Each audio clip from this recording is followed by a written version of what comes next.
Hey everybody, this is a sort of, we interrupt this course to bring you this message because I've had some emails and I can see in Facebook that there are people who are feeling, what the hell is this?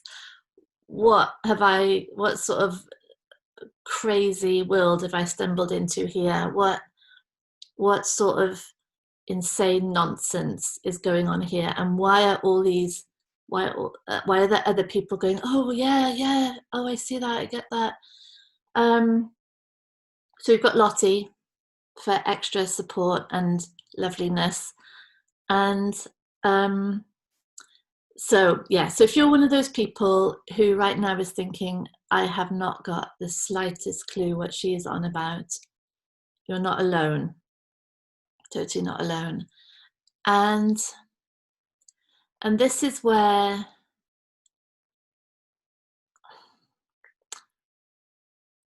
it's where maybe uh, maybe there's a suggestion here now that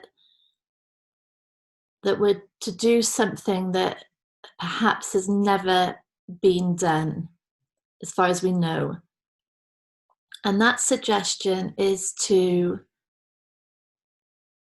notice that in the moment of, I don't get this, I don't understand this, I wish I was like them, they seem to be seeing something, they seem to be happier and peaceful, there's something wrong with me, or there's something wrong with this course, or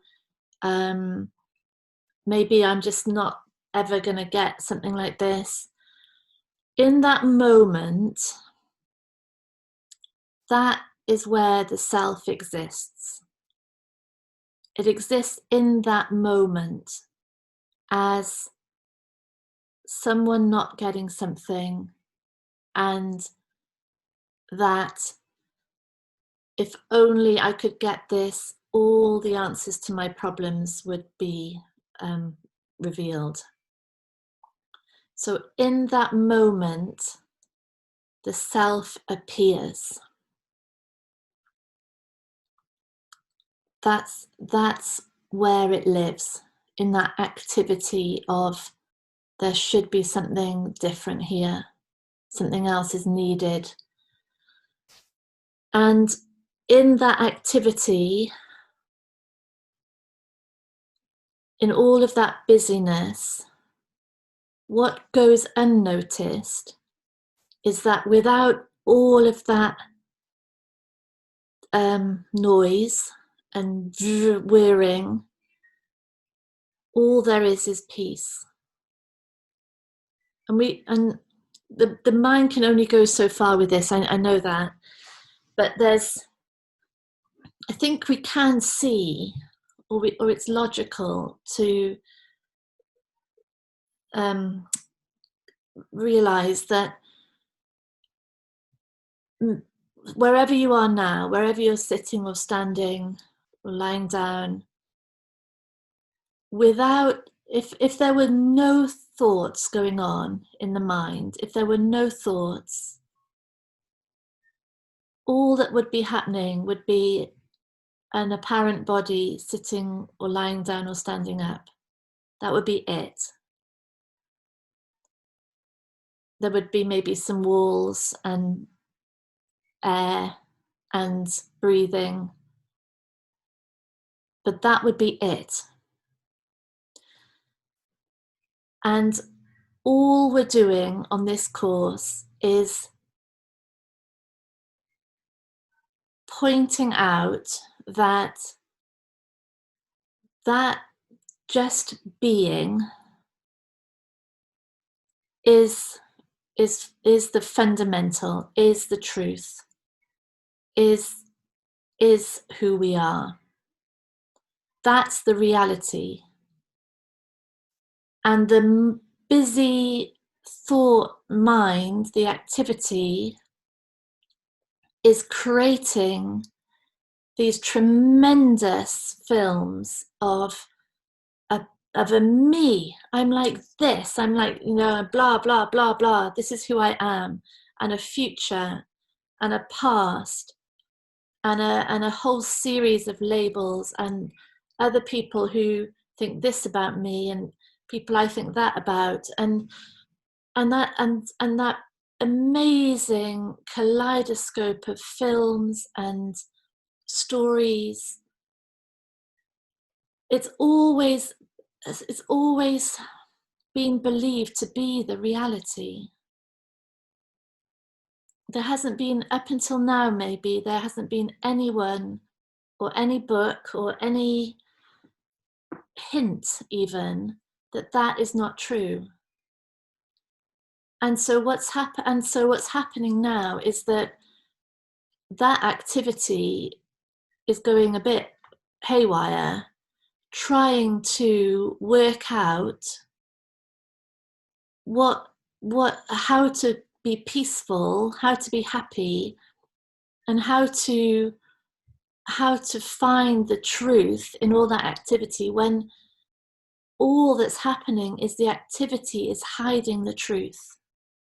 So more activity is only going to make it more obscure, more hidden. Do you see that? It's so the opposite way around from everything we've ever done, so it's not surprising that there's instantly these thoughts of, shit, I don't get this, this is ridiculous.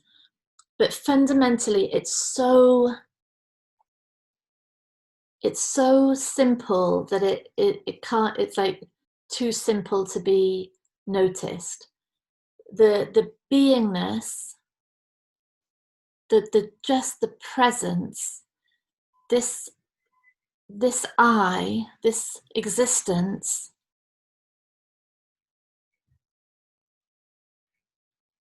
without all of the activity, is just what is. It's just what's there, and that's what we are. So that's what we're pointing to here. It's the reversal of everything we've ever thought.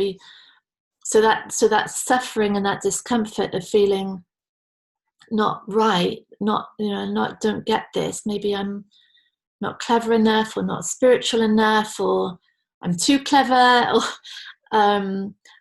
my brain doesn't work like this. All of that, all of it, every single bit of it is a momentary creation of activity, and it's hiding the simple space of being that is who we are. And that space is never going anywhere. It doesn't change, it doesn't end, it doesn't start. It's just here, just what is.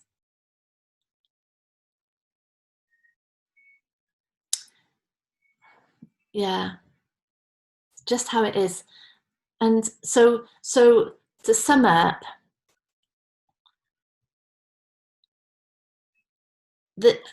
she said, with no words coming. To sum up, when we are feeling that stress and that suffering and that resistance and that isolation and that wanting and needing and trying, that is a film of self going on.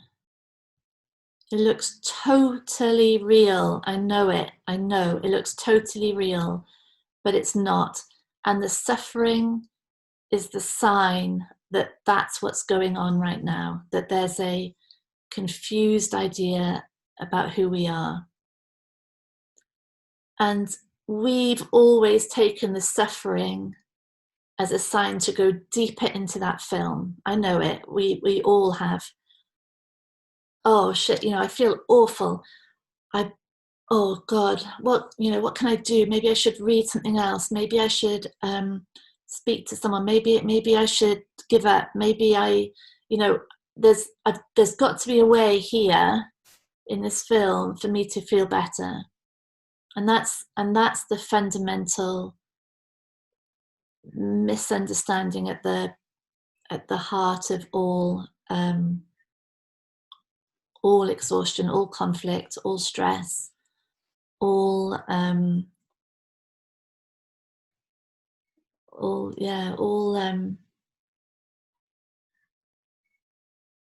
insanity, all confusion, everything is from that. It's from that misunderstanding that to feel better, or first of all, that we need to feel better. We need to feel better, and therefore the answer is going to be in this film. And we're saying total opposite. The suffering is a sign that there's a film going on. The film is not ever true.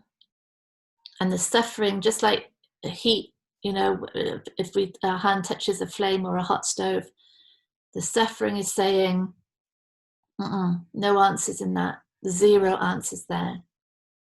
When we wake up at 3 o'clock in the morning and our head's going mental, whirring around, trying to find a way, like, how can I feel better? How can I not be anxious?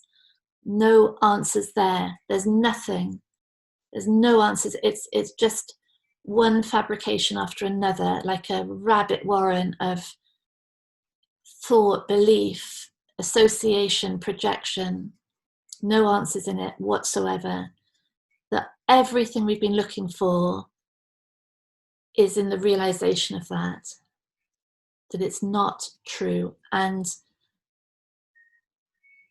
that underneath all that, the space in which all of that is happening, whatever word you want to use for it, consciousness or beingness or awareness or life or unconditional love, whatever, peace, whatever, that's us. That beingness, that simple aliveness is us. And it's so simple, it's just not seen. Oh, but yeah, I really get it. And we just see, that there really is nowhere to get to, because if we think back on any suffering that we've had in our lives, it takes on such a different place once we've come through it, doesn't it? And we realize it didn't have to change. It was okay exactly as it was. And that's the same now. There's nothing that has to change in that suffering. Really not. And this is the paradox, the irony of it. Because the beingness is holding it all. It's all allowable. Yeah. So I hope this is I